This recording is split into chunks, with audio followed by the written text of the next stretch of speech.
Motorcycle पर सवार जवान करेंगे सरहदों की निगरानी। सीमावर्ती इलाकों में बॉर्डर पेट्रोलिंग हो रही और मजबूत। दुश्मन मुल्क के हर नापाक मंसूबे पर फिर फिरेगा पानी। जम्मू में लक्ष्य भेदने से जुटे देश के नामी तीरंदाज और 71वीं राष्ट्रीय तीरंदाजी चैंपियनशिप का हुआ आगाज। विभिन्न राज्यों और क्लबों से 42 टीमों ने लिया भाग। कटरा में ऑटो चालकों का धंधा हुआ ठप। सड़कों पर अवैध रूप से दौड़ रही निजी वैन। लंबी ताने सोई ट्रैफिक पुलिस और मूक दर्शक बना यातायात विभाग।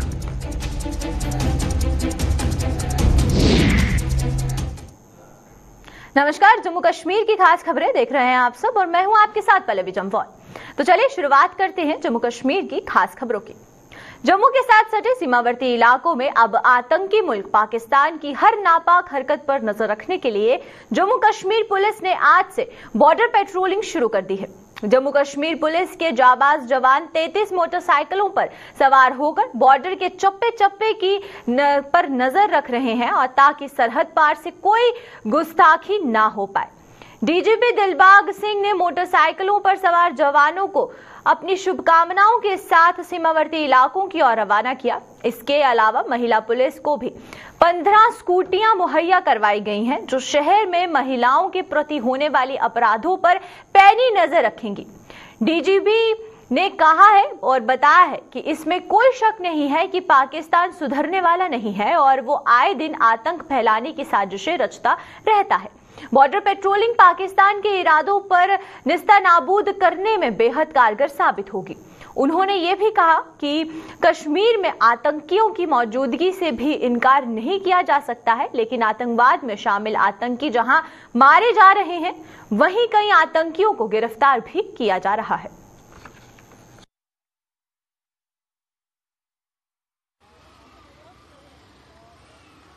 पाकिस्तान की तरफ से पाकिस्तान यार माइक आ रही है, सारे नीचे करो ना, आवाज तो आ रही है ना। बॉर्डर के इर्द गिर्द रहती है, चाहे वो बॉर्डर क्रॉसिंग, बॉर्डर स्मगलिंग का सिलसिला हो, चाहे बॉर्डर से टनल बना करके इन्फिल्ट्रेशन करवाने की बात हो, दहशतगर्दों को उधर भेजने की बात हो, चाहे बॉर्डर के जरिए से ड्रोन का इस्तेमाल करके हथियार और नारकोटिक्स को भेजने की बात हो। इसलिए बॉर्डर की सुरक्षा बहुत अहम विषय, बहुत अहम मुद्दा हमारे लिए रहता है।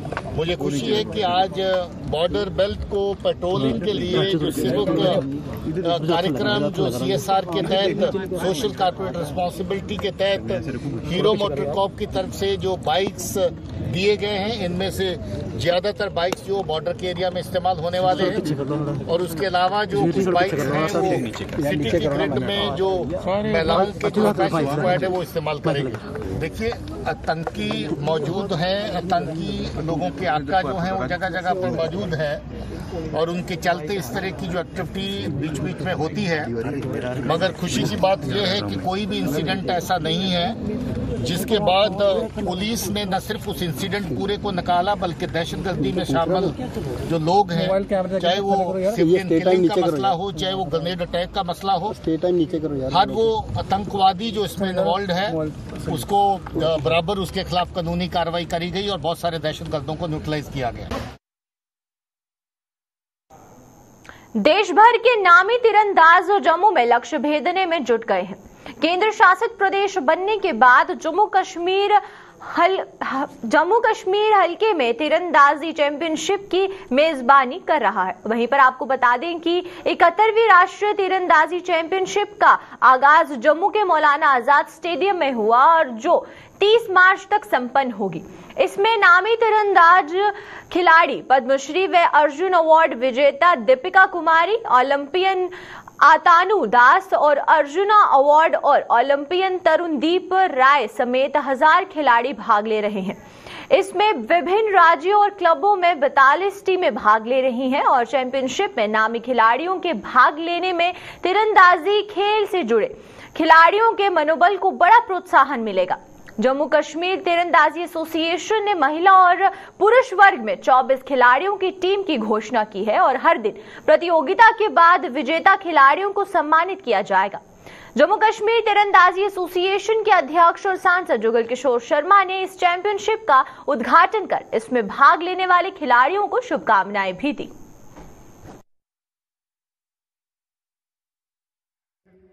तीरंदाजी स्पर्धा जो है वो करवाई जा रही है और आप देख रहे हैं कि इस समय हम MS स्टेडियम जम्मू में हैं और बहुत बड़ा एक सेट जो है वो लगा हुआ है।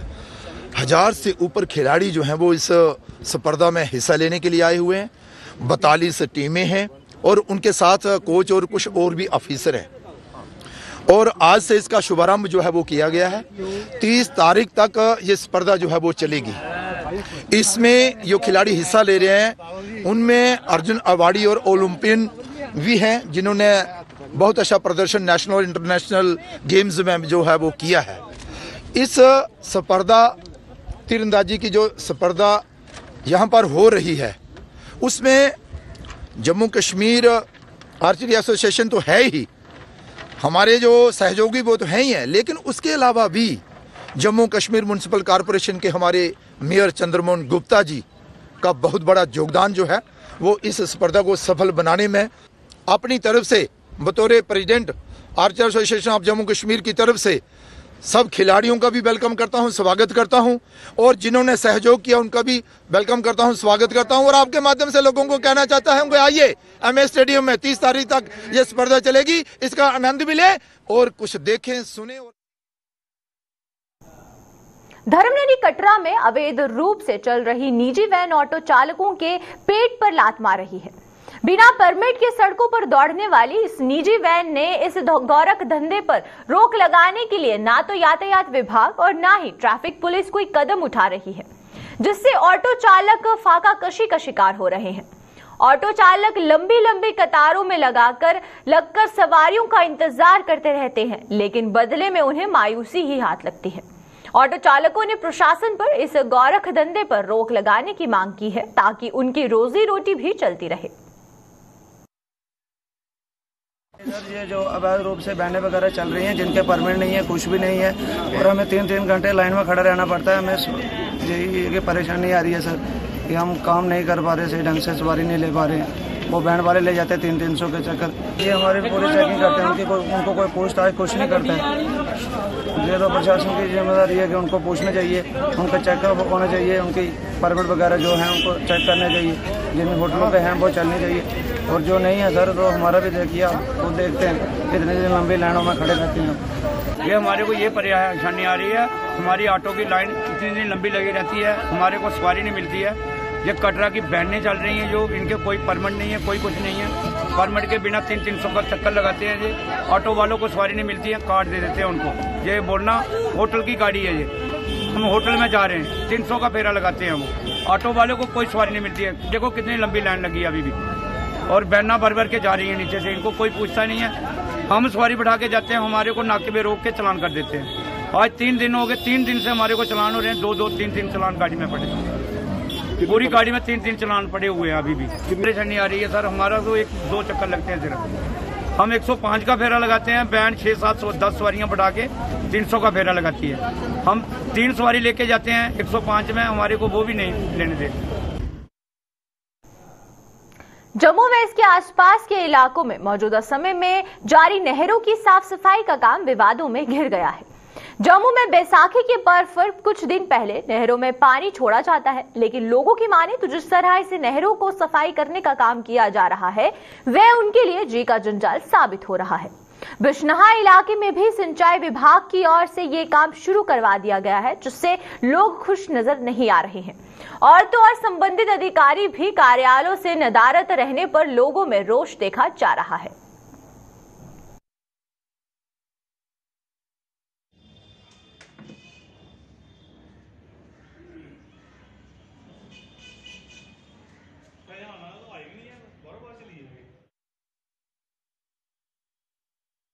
आज की जो इन्होंने नहरों की सफाई करी है, इन्होंने बाकी कस्बे का इन्होंने देखी हालात, देखी रोड का, टोटली सारे रोड जो है वो गंदे हो गए इनकी सफाई के कारण। तो मैं डिपार्टमेंट से कहना चाहता हूँ कि इस पर थोड़ा तवज्जो दें, इस पर थोड़ा सा ध्यान दें।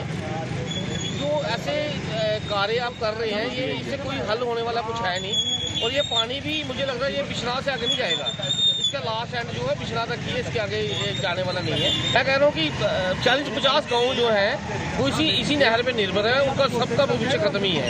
अब इरिगेशन लैंड है लोगों की, यहाँ पे हाई इरिगेशन लैंड है, और मुझे लग नहीं रहा कि अब इसके भरोसे इरिगेशन लैंड चलने वाली है, क्योंकि इसको पूरा पक्का किया जाए, अच्छी तरीके से कर जाए। ये तो खाली खाना पूर्ति हो रही है कि इसको निकाल के साइड में रखेंगे, थोड़े दिन के बाद ये दोबारा यही सामान सब बीच में चला जाएगा। तो मैं आपके माध्यम से डिपार्टमेंट से ये मांग करता हूँ कि इसको अगर निकालना है तो सही तरीके से निकालो, अदरवाइज इसको बंद कर दो। ये तो सीवरेज नाला बना दिया है आपने, तो प्रोजेक्ट्स हम देते रहते हैं लेकिन सुनवाई होती नहीं। कम से कम जो टोन में एरिया पड़ता है 1 किलोमीटर जो बिश्नाह टोन में पोर्शन है इस नहर का, उसको पक्का करना चाहिए।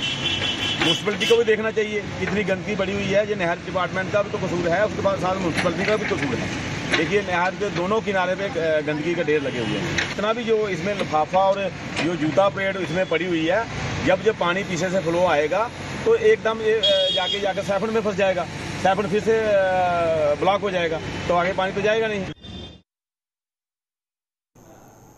स्वास्थ्य विभाग में तैनात फीमेल मल्टीपर्पज हेल्थ वर्करों ने उन्हें पिछले 4 महीनों का वेतन न दिए जाने के विरोध में सरकार के खिलाफ मोर्चा खोल दिया है। इन महिलाओं ने आरोप लगाया है कि सरकार कोविड के दौर में उनके द्वारा दी गई सेवाओं को भी भूल चुकी है और अब उनका वेतन भी बंद कर दिया गया है। फीमेल मल्टीपर्पज वर्करों ने वेलफेयर एसोसिएशन की प्रधान नीलम कुमारी ने आज एक प्रेस कॉन्फ्रेंस के दौरान बताया कि सरकार की इसी अनदेखी के विरोध में जम्मू में 5 अप्रैल को एक बड़ा धरना प्रदर्शन करने का फैसला किया गया है, और ताकि सरकार को जगाया जा सके।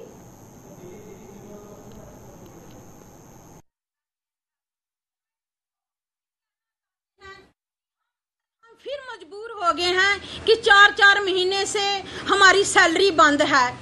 जितनी भी सेंटर से स्टेट से स्कीम लॉन्च होती हैं उनको ग्राउंड लेवल पर चलाने वाली हम फीमेल मल्टीपर्पज वर्कर हैं। अभी कोविड के दौरान हमने इतना मेहनत से काम किया, कुछ लोगों को गवर्नमेंट ने अप्रिशिएट किया, इंसेंटिव दिए, लेकिन हमें ये क्रेडिट मिला कि हमारी सैलरी बंद। हम मीडिया के माध्यम से अपने गवर्नर साहब को, एडिशनल सेक्रेटरी साहब को कहना चाहते हैं कि जल्दी से जल्दी हमारी सैलरी रिलीज की जाए, नहीं तो हम 5 अप्रैल को एक सख्त कदम उठाने जा रहे हैं। हम धरना प्रोटेस्ट करने जा रहे हैं। जो भी हमारी सर्विस ना मिलने पर पब्लिक सफर हो उसकी गवर्नमेंट जिम्मेदार हो। परीक्षाएं ऑनलाइन तरीके से किए जाने की मांग को लेकर जम्मू के पॉलिटेक्निक कॉलेज के बच्चों ने आज कक्षाओं का बहिष्कार कर जोरदार प्रदर्शन किया है। इन बच्चों के मुताबिक कोविड के दौर में उनकी पढ़ाई भी ऑनलाइन तरीके से हुई थी, लिहाजा उनकी परीक्षाएं भी ऑनलाइन होनी चाहिए। उन्होंने चेतावनी दी है कि अगर ऐसा ना हुआ तो वो कुछ कड़े कदम उठाने को मजबूर हो जाएंगे। पॉलिटेक्निक कॉलेज में पढ़ते हैं और मेरा नाम साहिल रैना है। तो सर हमारी क्लासेस ऑनलाइन लगी है तो हमारे एग्जाम भी ऑनलाइन होने चाहिए सर, हमारी यही डिमांड है। और जो अगर हमारी डिमांड्स पूरी नहीं करते तो हमें सर स्ट्रिक्ट एक्शन उठाना पड़ेगा इसके खिलाफ। सर बाकी यूनिवर्सिटी उन्होंने भी ऑर्डर निकाले, उन बच्चों ने भी वो किया था सर, प्रदर्शन किया था और उनके भी हुए थे ऑनलाइन हुए थे। और जो हमारे कॉलेज के 3rd और 5th सेमेस्टर है तो उनके भी सर फिर उनके बारी भी सर कोरोना चल रहा था तो हमारी बारी भी चल रहा था, उनके ऑनलाइन हो रहे हमारे क्यों नहीं हो रहे फिर ऑनलाइन। तो हमारे एग्जाम भी सर ऑनलाइन होने चाहिए, बस इतनी डिमांड है हमारी।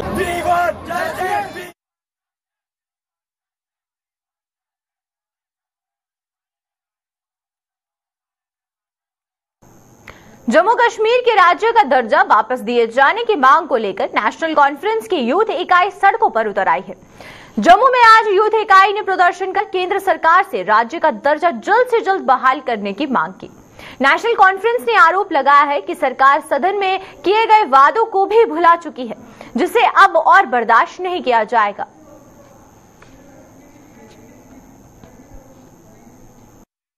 स्टेटहुड को लेके है, बड़ी शर्म की बात है कि जो सिर्फ पार्लियामेंट में बैठ के बातें की जाती है पर अफसोस उस चीज को लागू नहीं किया जाता। हमारा युवा जो है इस टाइम सड़कों पर है। इन गूंगी बैरी सरकारों ने अपनी आंखें बंद कर कर उनको सड़कों पर तड़पने के लिए रखा हुआ है। हम आज अपने इस प्रोटेस्ट के माध्यम से इस सोई हुई सरकार को जगाना चाहते हैं और ये उनको बोलना चाहते हैं कि स्टेटहुड को वापस दिया जाए, जल्द से जल्द जो स्टेटहुड है वापस दिया जाए।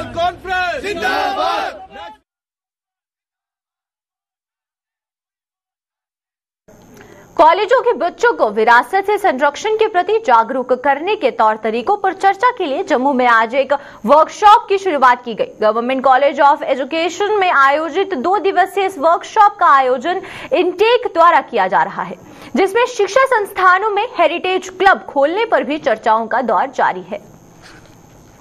उन्होंने ये बच्चों में हमारा टास्क है वो है यंग पीपल उनमें अवेयरनेस लाना कि वो अपने हेरिटेज को किस तरह वो प्रोटेक्ट कर सकते हैं। तो आज का जो हम वर्कशॉप कर रहे हैं इसमें यही जो वैल्यू है वो कैसे उन्होंने ये बच्चों में लाना है, what kind of training they need to give children and what kind of values they can inculcate through जो tangible heritage जम्मू का है और जम्मू का जो intangible heritage है वो कैसे वो resource use कर सकते हैं to increase heritage protection। सरनकोट के वार्ड नंबर 11 में स्थानीय लोगों ने चोरी के प्रयास को विफल करते हुए चोर को रंगे हाथों दबोच लिया। स्थानीय लोगों के मुताबिक सुबह 4 बजे के करीब उन्हें कुछ आवाजें सुनाई दी, जिसके बाद उन्होंने जब देखा कि एक चोर छत से सामान लेकर जा रहा था। इसी दौरान उन्होंने इसे दबोच लिया और उसे पुलिस के हवाले किया। स्थानीय लोगों ने एसएसपी पुंछ से अपील की है कि पकड़े गए चोर के अन्य साथियों को भी गिरफ्तार करके उनके विरुद्ध कड़ी कार्यवाही की जाए ताकि चोरी की घटनाओं पर अंकुश लग सके। तो तहज्जुद की नमाज में पढ़ रहा था, बैठा हुआ था, मैं जिक्र कर रहा था, तो मुझे आवाज़ आई। मैडम मनीबा जी मुझे बुलाने लगे, मेरी मिसेज का नाम लिया उन्होंने, तो मैंने कहा कि इस तरह कोई चोर पकड़ा है इधर पीछे तायर के मकान में, तो चोर पकड़ा है। तो मैं वहाँ से मैं भी फटाफट में निकला, मैंने जिस तरीके से मैं निकल के आया, बाहर में आया, यहाँ पर पहुँचा। ये मेरी बच्ची का मकान है इधर, ये मेरे भाई का अहमद रज़ा का है साथ में मकान। तो जिस वक्त मैं इधर पहुँचा तो इस वक्त इन्होंने ये साथ भी एक आदमी को पकड़ा, ये पकड़ा हुआ था। उन्होंने कहा जी कि वो जो इन्होंने बताया कि ये एक आदमी इस तायर के मकान से ऊपर से आया, उसको आवाज़ आई अंदर छत से ऊपर, बच्ची मेरी कह रही थी कि ऊपर से आवाज आई कि ये चलने की आवाज आई। तो मैंने उस तायर साहब को कहा कि कोई चलता है। वो निकले बाहर। तोड़ते किस चीज से हैं ताला? वो बाहर निकला ना जो ही, तो कहते हैं जैसे ये आपको इन्होंने बताया भी होगा, तो वो निकला बाहर जो ही, तो फिर देखा इस लेंटर पे आया हुआ, यहाँ से पकड़ा। फिर अहमद को भी तकरीबन 4:30 की बात है कि एक आदमी यहाँ से ऊपर से आया और सीधा आ गया, इस घर में आकर घुस गया। और 2 हफ्ते पहले यहाँ से एक बैटरी भी चली गई और 5 किलोवाट का भी एक ट्रांसफार्मर भी चला गया। तो उसी के पीछे इन्वर्टर रह गया था। अब इन्वर्टर के लिए ये आदमी आ गया और सीधा ऊपर से आया नीचे और इन्वर्टर उठाया, और इन्वर्टर उठाकर और सीधा यहाँ से इसने नीचे रखा, वो भी रस्सी के जरिए यहाँ से यहाँ रखा इसने। और इतने में जो पड़ोसी थे तायर मास्टर तायर साहब, इन्होंने क्या किया कि इनको पता चल गया, इन्होंने मुझे फ़ोन किया कि भाई ऐसे आदमी इनके घर में कोई घुस गया है तो आ जाओ। जब तक मैं भी इधर से निकलता अब ये जा ही रहा था तो हमने पकड़ लिया। तो छत पे हमने जाकर पकड़ ही लिया इसको, और फिर इसको किस चीज़ से ये तोड़ते हैं? तोड़ते किस चीज़ से ये ताला? एक बहुत ही अच्छी राड है और वो पता नहीं कहाँ की राड है, वो हमने दे दी है पुलिस वालों को हमने दे दी है वो राड भी। और हमने फ़ोन भी ले लिया, और फ़ोन एक आदमी इसका फ़ोन कर रहा था पीछे से, क्या काम हो गया है। मैंने कहा उसको फ़ोन मेरे पास था, मैंने कहा हो गया बस, उसने बंद कर दिया कि शायद।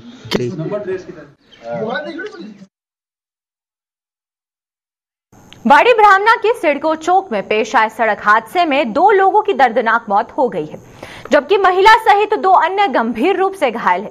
जानकारी के मुताबिक 3 मोटरसाइकिलों पर सवार ये लोग इंडस्ट्रियल एरिया की ओर जा रहे थे। इसी दौरान विपरीत दिशा से आ रहे एक ट्रक ने इन्हें रौंद दिया। हादसे में 2 लोगों की मौके पर ही मौत हो गई, जबकि एक व्यक्ति और एक महिला गंभीर रूप से घायल हो गए हैं, जिन्हें इलाज के लिए जम्मू के जीएमसी अस्पताल पहुंचाया गया। पुलिस ने ट्रक चालक को गिरफ्तार कर लिया है।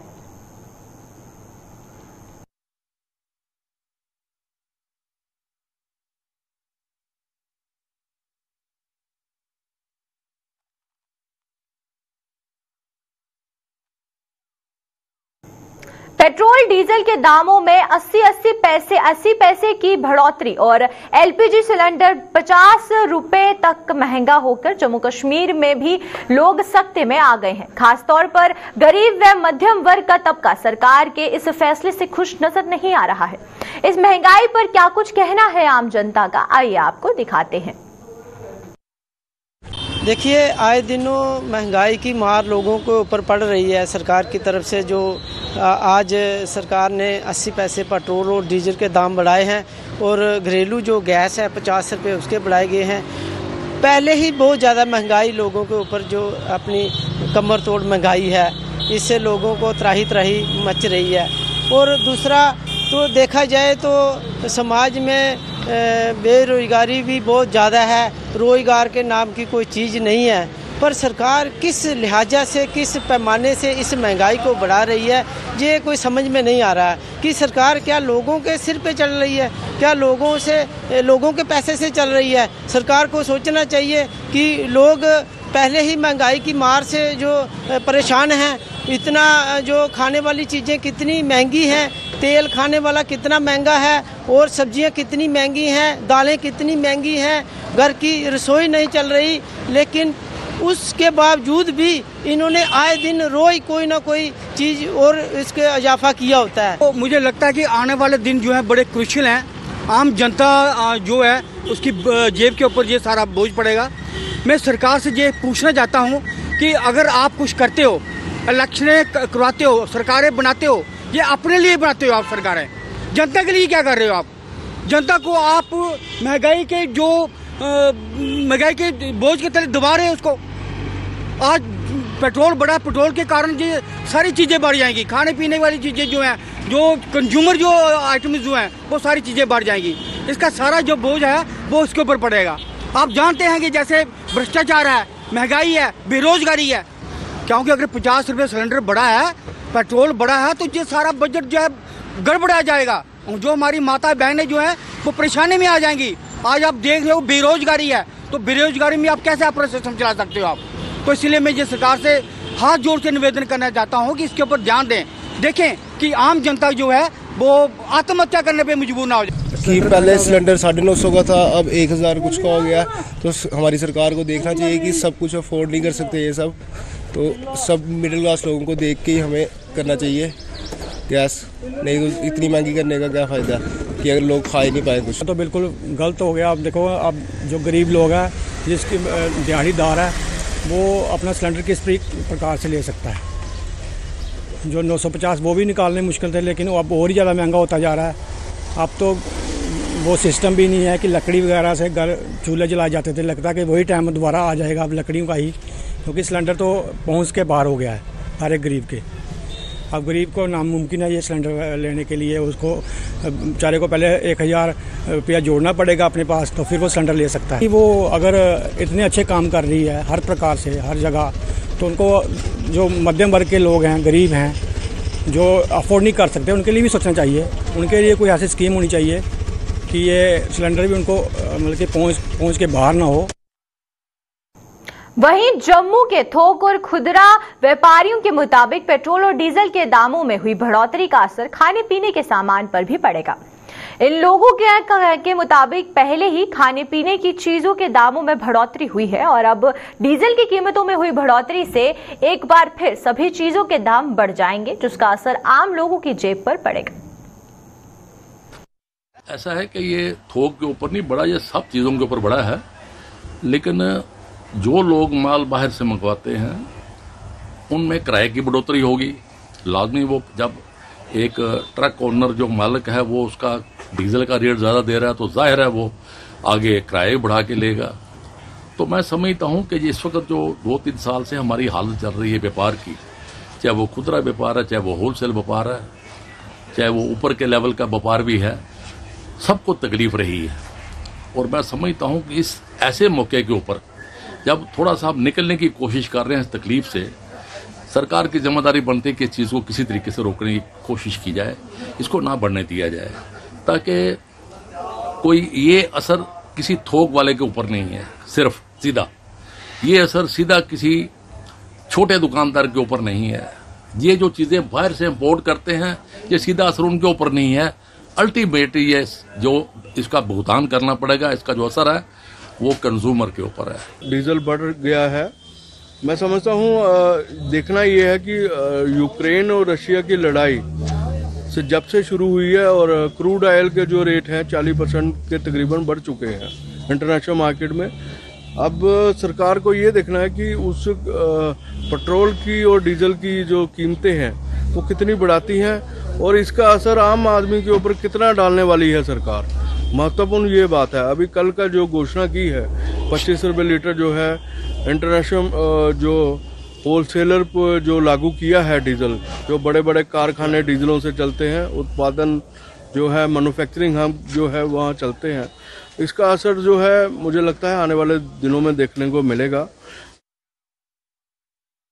तो चलिए अब तक की जम्मू कश्मीर की खास खबरों में फिलहाल इतना ही। मुझे दीजिए इजाजत। नमस्कार।